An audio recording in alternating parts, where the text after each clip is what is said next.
بسم اللہ الرحمن الرحیم۔ السلام علیکم۔ صبح تقریباً 10 بجے کا وقت تھا جب مجھے لگا کہ میری بیوی بہت تکلیف میں تھی۔ میں اسے ہسپتال لے جانا چاہتا تھا کیونکہ یہ مرحلے بہت نازک ہوتے ہیں اور سبھی کو بچہ پیدا کرنے والی عورت کا خیال کرنا چاہیے۔ میں اپنی بیوی کے لیے بہت محبت کرنے والا شوہر ثابت ہوا تھا۔ وہ الگ بات تھی کہ میری ماں کا رویہ کچھ مختلف تھا۔ میں نے اپنی بیوی سے کہا کہ اب ہمیں ہسپتال چلنا چاہیے اس سے پہلے کہ دیر ہو جائے اور ہم کسی مشکل کا شکار ہو جائیں۔ میری بات سن کر میری بیوی نے چیخنا چلانا شروع کر دیا۔ یہ دیکھ کر مجھے سخت حیرانی ہوئی تھی کیونکہ میری بیوی تو 5 وقت نماز پڑھتی تھی اور تہجد گزار بھی تھی۔ وہ کبھی کبھی تو دن میں روزہ رکھتی اور رات کو تہجد پڑھتی۔ البتہ جب سے وہ ماں بنی تھی تو اس نے اپنے عمل میں کسی قدر کمی کر دی تھی، لیکن اس کے علاوہ وہ اللہ تعالیٰ کا ذکر ہر وقت کرتی رہتی تھی۔ محلے میں اسے نیک باجی کے نام سے جانتے تھے، لیکن کچھ عورتیں میری بیوی کے بارے میں عجیب و غریب باتیں کرتی تھیں کہ یہ رات کو چھپ کر کہیں جاتی ہے وغیرہ وغیرہ۔ سچ کہوں تو میری نیند اتنی گہری ہوتی کہ میں نے رات کو کبھی آنکھ کھول کر دیکھا ہی نہیں کہ میری بیوی کمرے میں موجود بھی ہے یا نہیں۔ بہرحال مجھے تو اپنی بیوی پر کامل یقین تھا کیونکہ وہ اپنے پورے خاندان سے مختلف تھی اور بہت نیک عورت تھی۔ آج جب میری بیوی کو تکلیف ہوئی اور اس نے چیخنا چلانا شروع کیا تو مجھے اس کا یہ رویہ بڑا مختلف لگا تھا۔ آج سے پہلے اس نے مجھ سے اونچی آواز میں بات بھی نہیں کی تھی۔ وہ ہمیشہ مٹھاس بھری باتیں بولتی، اسی لیے تو میں اس کا دیوانہ ہو چکا تھا۔ لیکن آج جو کچھ ہو رہا تھا وہ بڑا ہی مختلف تھا۔ میری بیوی نے ان 9 مہینوں میں مجھ سے کوئی بدتمیزی نہیں کی تھی، نہ ہی کوئی بد کلامی کی تھی، بلکہ میں کبھی کبھی غصہ کر بھی لیتا تو میرے غصے کا جواب نہ دیتی تھی۔ آج اپنی بیوی کا مختلف روپ دیکھ کر میں سوچ میں پڑ گیا۔ پھر سوچا کہ دیکھوں تو صحیح کہ میری بیوی کہتی کیا ہے۔ جب میں نے غور کیا تو وہ اس بات پر بضد تھی کہ وہ ہسپتال نہیں جائے گی، نہ ہی اپنا بچہ پیدا کرے گی۔ اس بات نے مجھے حیران کر دیا تھا۔ یہ تم کیوں کہہ رہی ہو سائمہ؟ ہم نے تو اپنے بچے کے لیے کتنا انتظار کیا ہے، اور اب تم کہہ رہی ہو کہ تم نے اس بچے کو پیدا ہی نہیں کرنا۔ تم کیسی باتیں کر رہی ہو سائمہ؟ میں سائمہ کو احساس دلانا چاہتا تھا، مگر مجھے نہیں لگتا تھا کہ وہ میری بات سن رہی ہے۔ اس پر تو پاگل پن کا ایک دورہ پڑ چکا تھا۔ کہنے لگی کہ میں یہاں سے کہیں نہیں جاؤں گی۔ اگر یہ بچہ پیدا ہوا تو میرے ساتھ بہت برا ہو جائے گا۔ ان سب باتوں نے مجھے پریشان کر دیا تھا۔ سائمہ تم خواہ کا وہم کر رہی ہو۔ بچہ پیدا ہوگا تو ہماری زندگی میں خوشیاں آئیں گی اور تمہارا ہسپتال جانا بہت ضروری ہے۔ نہیں، میری شکل بگڑ جائے گی۔ سائمہ کے منہ سے یہ بات سن کر میں پھٹی پھٹی آنکھوں سے اسے دیکھنے لگا کہ کہیں میری بیوی کا ذہنی توازن تو نہیں بگڑ گیا، مگر ایسا نہیں تھا۔ وہ مکمل ہوش و حواس میں تھی، اس نے خود کو سنبھال رکھا تھا، بس وہ ہسپتال نہیں جانا چاہتی تھی۔ میں نے دل میں سوچا کہ اس سے پہلے معاملہ بگڑے میں کسی ڈاکٹر کو گھر پر ہی بلا لیتا ہوں۔ میں نے اپنی بیوی کو کمرے میں اکیلا چھوڑ دیا، خود باہر چلا گیا۔ اتنے میں میری ساس یعنی کہ میری بیوی کی والدہ بھی ہمارے گھر آ گئیں۔ مجھے دیکھتے ہی پھوٹ پھوٹ کر رونے لگیں۔ بیٹا، خدا کے لیے میری بیٹی کو یوں ہی چھوڑ دو، مرنے دو اسے، مگر اس کا بچہ نہ پیدا ہو۔ اپنی ساس کی یہ بات سن کر مجھے سخت غصہ آیا تھا۔ چلو میری بیوی تو تکلیف میں تھی، وہ ایسی باتیں کر رہی تھی، اسے تو میں کچھ نہیں کہہ سکتا تھا، مگر میری ساس کو تو کوئی تکلیف نہ تھی، وہ تو بالکل عام زندگی گزار رہی تھیں۔ پھر وہ ایسی باتیں کر کے مجھے کیوں غصہ دلا رہی تھیں؟ میں نے انہیں غصے سے دیکھا اور کہہ دیا کہ میں آپ کی کوئی بات نہیں سنوں گا، کم از کم آپ کو ہوش کے ناخن لینے چاہیے۔ میں ڈاکٹر کو لے کر گھر آ گیا۔ ڈاکٹر نے مجھے صلاح دی کہ آپ کی بیوی کو ہر صورت ہسپتال جانا پڑے گا، یہاں کچھ نہیں ہو سکتا کیونکہ اتنی بڑی مشین ہم گھر میں نہیں لا سکتے، کلینک میں یا ہسپتال میں جانا ضروری ہے۔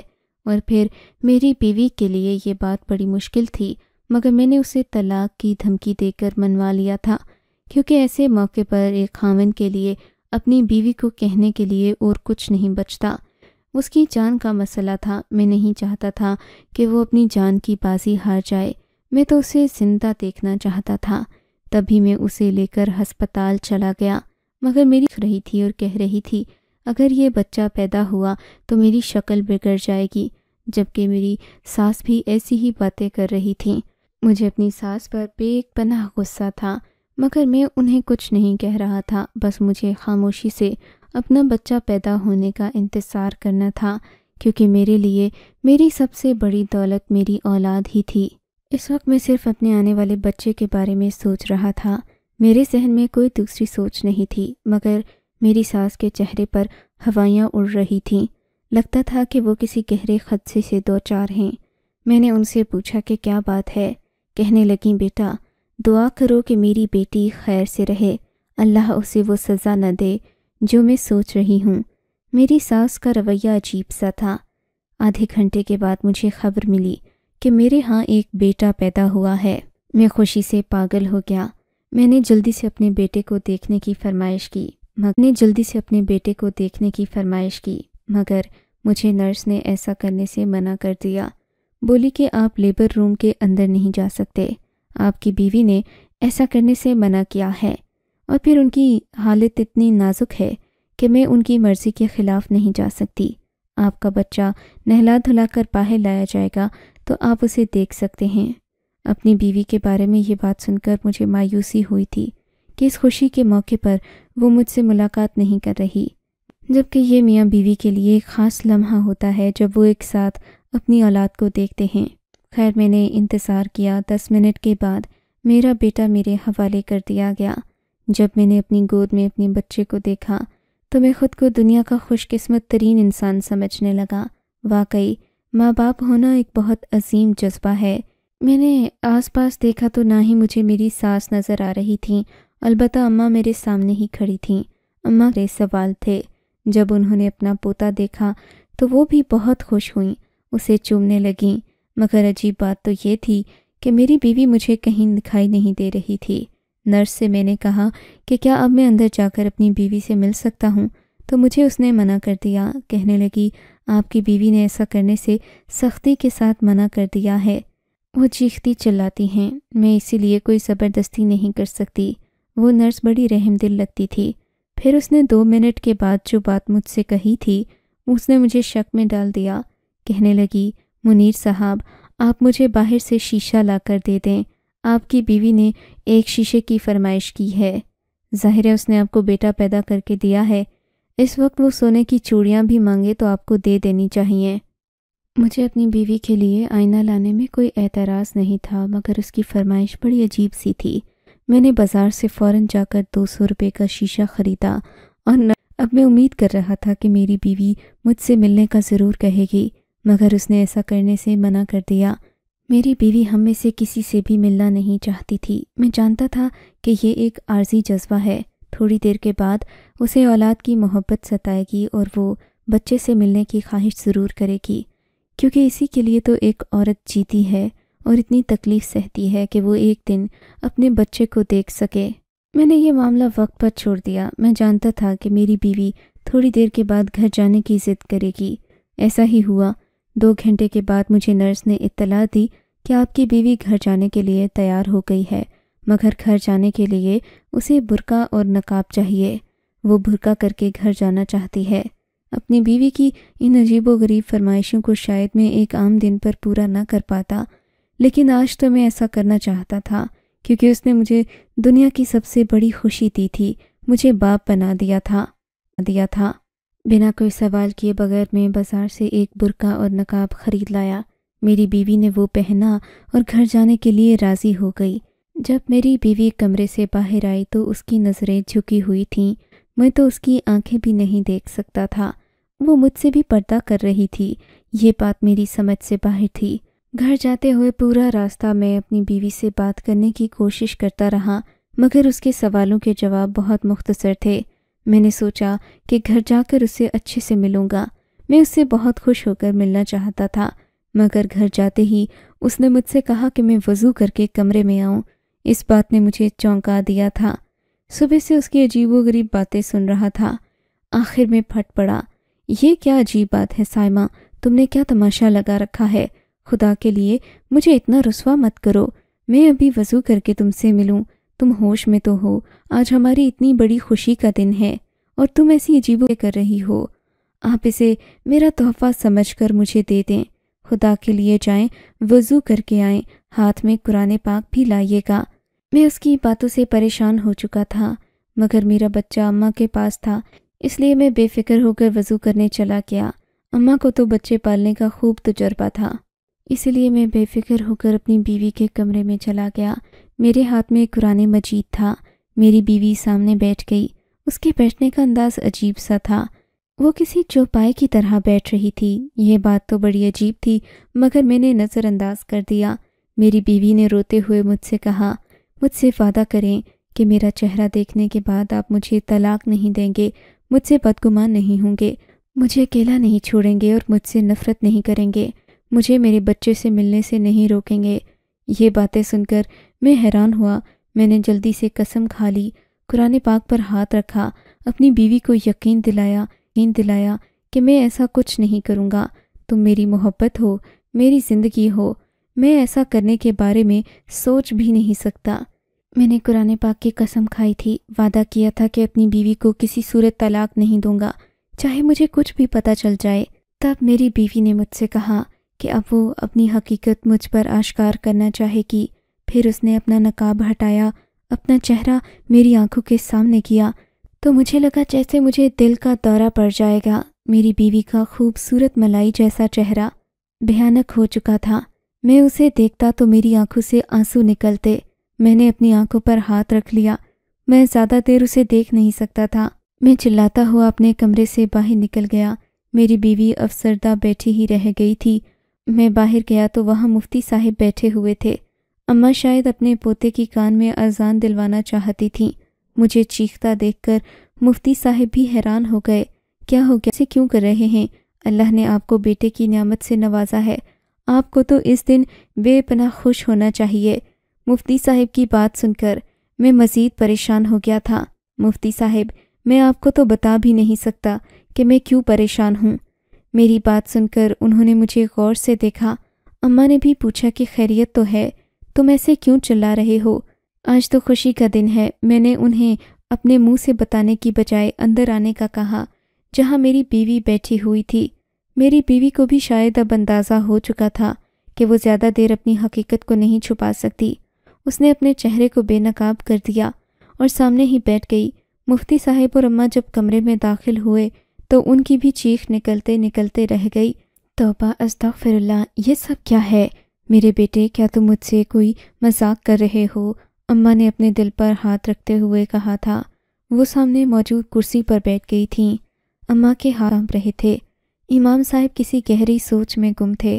وہ کمرے سے باہر نکل گئے۔ جاتے جاتے کہہ گئے کہ میرے گھر ضرور آنا، میں تمہیں بتاؤں گا اس سب کی وجہ کیا ہے اور اب تمہاری بیوی کو کیا کرنا چاہیے۔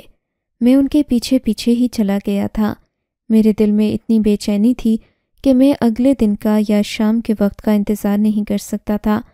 امام صاحب کے آگے ہاتھ جوڑ دیے، خدا کے لیے میری مدد کریں، آپ کے علاوہ اور کوئی نہیں جو اس بات کو سمجھ سکے۔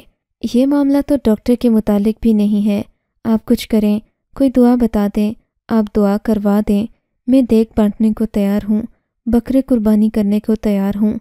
میری بات کا جواب امام صاحب نے کوئی نہ دیا۔ بیٹے، یہ گناہ تمہاری بیوی نے کیا ہے، اس کا کفارہ بھی وہی ادا کرے گی۔ اگر تم اس کا کفارہ ادا کرنے کی کوشش کرو بھی تو تمہاری بیوی کی شکل ٹھیک نہیں ہوگی۔ پہلے تو تمہیں اس بیوی کی شکل ٹھیک نہیں ہوگی، پہلے تو تمہیں اس سے یہ پوچھنا ہوگا کہ اس سے ایسا کیا گناہ سرزد ہوا جو اللہ نے بچے کی پیدائش کے بعد ہی اس پر اتنا بڑا عذاب نازل کر دیا۔ آخر کچھ تو کیا ہوگا اس نے۔ میں نے امام صاحب کے آگے قسم کھائی کہ میری بیوی کی پاکی کی گواہی میں خود دیتا ہوں۔ میری بیوی 5 وقت کی نمازی اور تہجد گزار ہے، دن میں روزے رکھتی ہے، رات کو نماز پڑھتی ہے، محلے بھر میں نیک باجی کے نام سے مشہور ہے۔ ضرور یہ کسی کی سازش ہوگی، کسی نے میری بیوی پر جادو کیا ہے، کوئی حاسد ہے میری بیوی کا۔ میں نے یہ باتیں امام صاحب کو کہیں تو انہوں نے نفی میں سر ہلا دیا۔ نہیں بیٹے، اللہ اپنے پیارے لوگوں کے ساتھ اتنا برا معاملہ نہیں کرتا۔ بھلے دنیا مسلمانوں کے لیے نہیں ہے، مگر دنیا میں بھی مسلمانوں کو اللہ عزت دیتا ہے اگر وہ اللہ کے راستے پر چلیں تو جو کچھ تمہاری بیوی کے ساتھ ہوا ہے وہ ناقابل یقین بھی ہے اور غلط فہمی ہوئی ہے بیٹے۔ تم پہلے جا کر اپنی بیوی کے متعلق پوری تحقیق کرو، اس سے سچ اگلواؤ، اس کے بعد میرے پاس آنا۔ مجھے نہیں لگتا کہ تمہاری بیوی بے قصور ہے۔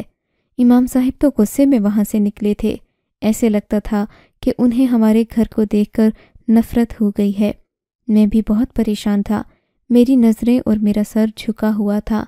میں اپنی بیوی سے وعدہ کر بیٹھا تھا کہ اس سے نفرت نہیں کروں گا، دل کو ہر صورت میں اس کی محبت میں مائل کرنا چاہتا تھا، لیکن کیا کرتا، اس کی صورت تو کتوں جیسی ہو گئی تھی، جلد ایسی سیاہ اور کالی جیسے کوئی جنگلی جانور ہو، ناک بھی ٹیڑھی سی ہو گئی تھی۔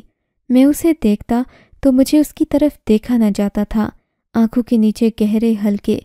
اگر یہ کوئی صحت کا معاملہ ہوتا تو ایک دن میں اتنا سب کچھ کیسے بدلتا؟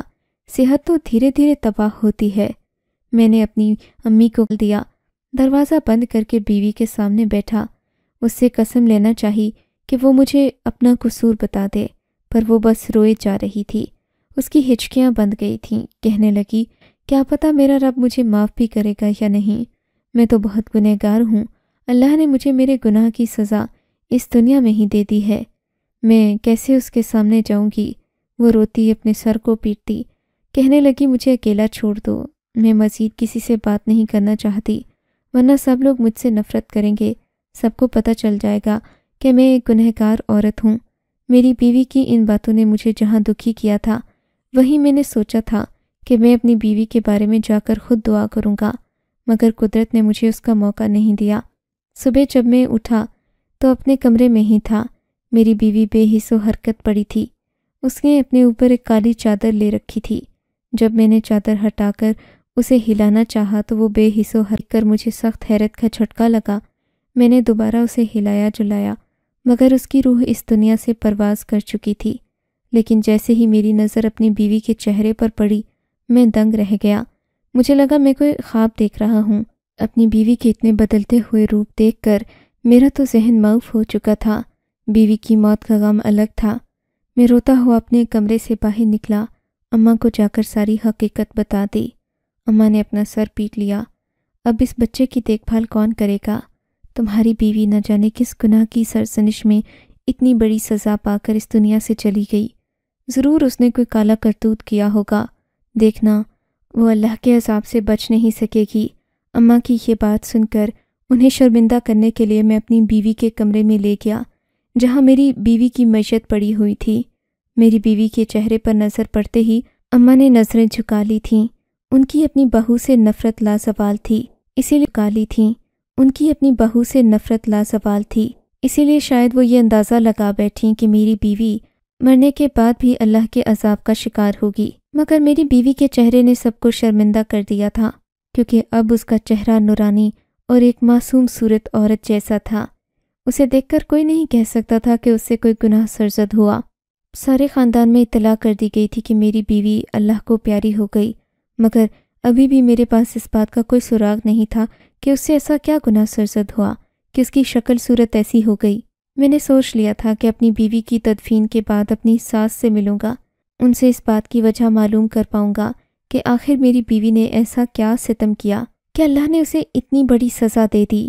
بیوی کی تدفین کے دوران حیرت انگیز طور پر ایسی کوئی نشانی نہیں ظاہر ہوئی جس سے کوئی بھی ایسا اندازہ لگاتا کہ میری بیوی اللہ کے عذاب کا شکار ہوگی وغیرہ وغیرہ۔ میری بیوی کی تدفین کے بعد تجسس میرے ذہن میں تھا، بہت سارے سوال میرے دل میں سر اٹھا رہے تھے۔ میں نے سوچ لیا کہ میں فوراً اپنی ساس کے پاس چلتا ہوں، ان سے پوچھتا ہوں کہ آخر کیا وجہ ہوئی جو میری بیوی کے ساتھ اتنا بڑا سانحہ ہو گیا، اس سے کیا خطا ہوئی تھی۔ میری ساس نے جو حقیقت مجھے بتائی اس نے میری آنکھوں سے آنسو جاری کر دیے۔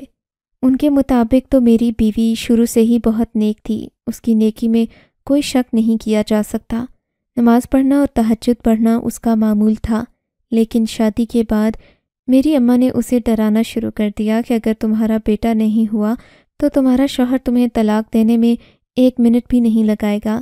اس بات نے میری بیوی کو اتنا خوفزدہ کر دیا کہ وہ الٹے سیدھے ہتھ کنڈوں میں پڑ گئی، یہاں تک کہ جادو جیسی خرافات تک پہنچ گئی اور ایک کتے کی مدد سے شیطان کو خوش کرنے لگی۔ مگر کہتے ہیں کہ اللہ انسان کی عبادت کو رائیگاں نہیں جانے دیتا۔ جو لوگ اللہ کو پیارے ہوتے ہیں اللہ